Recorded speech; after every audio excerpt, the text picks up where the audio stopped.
Me gustaría preguntarte, ¿no, Huito?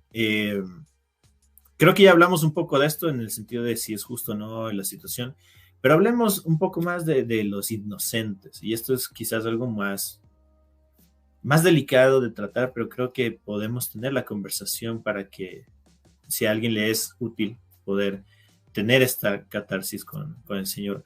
Y es cuando hablamos de los inocentes, y me estoy refiriendo, por ejemplo, a los niños bien así chiquiticos, que independientemente de la interpretación teológica que tengamos del asunto, de cuándo en verdad ya se condena, o cuándo, si los niños van a decir o no, independientemente de esta, de la posición teológica, creo que podemos coincidir en que hasta ciertas edades o edades muy tempranitas de los niños son bastante ingenuos en aceptar ciertas cosas por su tamañito, por la forma en la que ven el mundo, ¿no? La esperanza que le tiene a la humanidad, lo inocentes que son en su perspectiva emocional e intelectual. Hay gente que se aprovecha y ha llegado al punto, por ejemplo, de cometer abuso sexual hacia un niño. Y a veces lo que en la iglesia se ha llegado a escuchar es que Dios tiene propósito para todo, o Dios tiene un plan, o Dios permite las cosas por algo. Frente a esta situación, porque frente a otras ya vimos cuál podría ser nuestra respuesta muy, muy específica, pero en cuanto a esta situación del abuso sexual o violencia intrafamiliar en la que está involucrado niños, ¿no? ¿Cuál debería ser, ya vimos la perspectiva quizás de la Biblia, pero cuál debería ser la actitud o la forma de tratarlo de parte de la iglesia, vamos a decirlo así, de la iglesia local, frente a este tipo de situaciones cuando se nos pregunta, por ejemplo, cuando viene alguien quizás a consejería que ha sufrido este tipo de violencia hacia la persona? Sí, mira, el tema el sufrimiento de los inocentes, en nuestro caso el sufrimiento de los niños, es un tema complicado. Todo lo que hemos hablado hoy es muy complicado el tema del dolor. Porque como te había comentado, nosotros podríamos tener una explicación teológica, racional y todo eso, pero que en el momento del dolor y el sufrimiento no funciona en realidad. No Mm, funciona. Todos los que estamos en ese momento, pues lo que menos queremos es una explicación teológica, ¿no?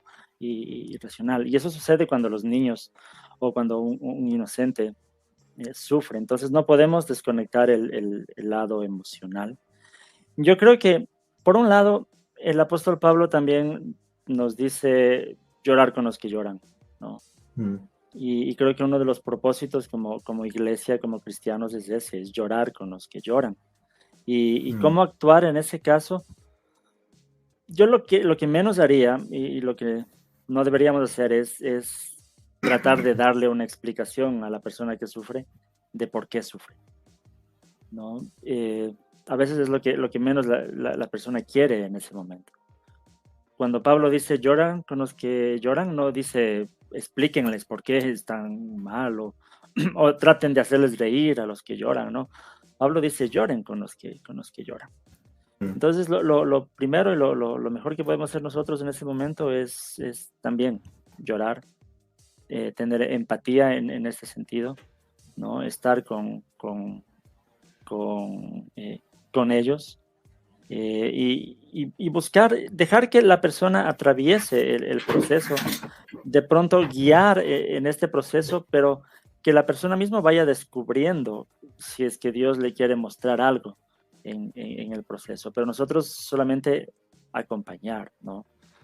Como digo, podría estar la explicación teológica y decir, mira, Dios, el sufrimiento es porque la persona que agredió tiene libertad, tiene libre albedrío y Dios le dio libre albedrío y Dios solamente está permitiendo ciertos actos porque al final tiene un propósito mayor.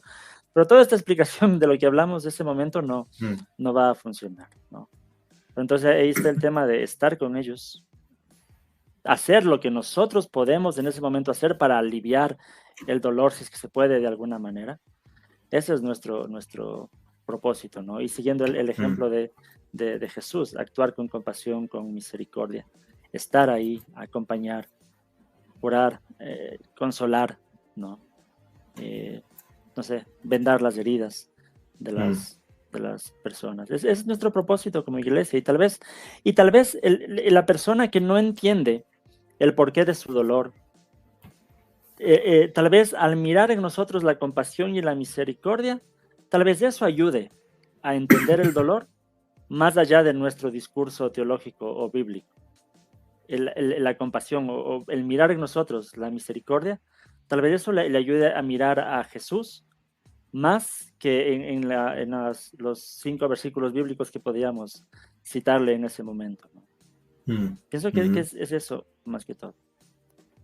Sí, ciertamente. Creo, como mencionas y como menciona, por ejemplo, ahorita en los comentarios, llega un punto en que no se trata tanto de la explicación teórica que quizás hasta la persona sabe, la ha leído, ha crecido en el ámbito de la iglesia, pero es el poder acompañar y estar ahí.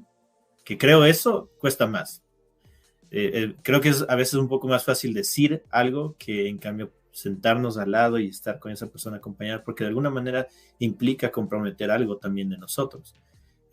Quizás solo tiempo, quizás la necesidad de compartir recursos o demás, pero implica darnos a nosotros mismos más que solamente decir, mira, toma este tratado que tiene algunos textos mencionados ahí.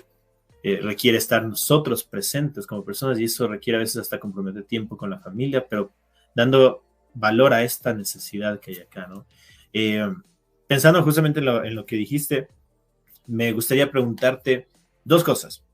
¿Hasta qué punto debemos comprometer nuestra integridad para ayudar a otros, justamente en lo que tú mencionaste, en acompañar quizás o en aliviar el dolor y el sufrimiento de alguien más? ¿Hasta qué punto debemos nosotros comprometernos o comprometer algo de nuestro para lograrlo? Te doy un ejemplo. ¿Hasta qué punto yo debo tomar parte de mi economía, por ejemplo, para ayudar a alguien que necesita alimento?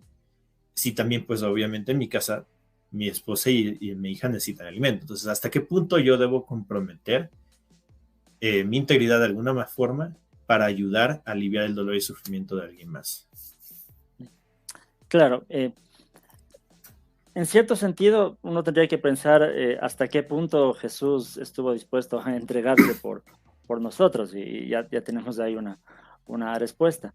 Pero lo que tú mencionas también es importante. O sea, Dios nos ha dado a cada uno de nosotros ciertas responsabilidades específicas, lo que vendría a ser ciertas prioridades. Es decir, Dios me puso como mi responsabilidad más directa a mi esposa y a mi hijo. Entonces, lo primero que tengo que pensar es en que las necesidades de ellos estén satisfechos.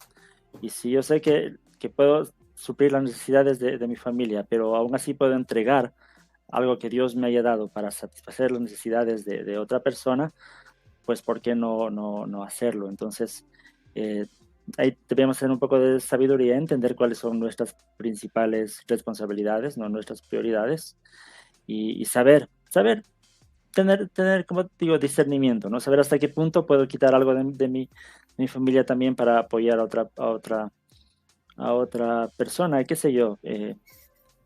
También es caso por caso, sabiduría, pero a la larga es también seguir el ejemplo de Jesús. Y al final él estuvo dispuesto a entregar su vida entera, ¿no?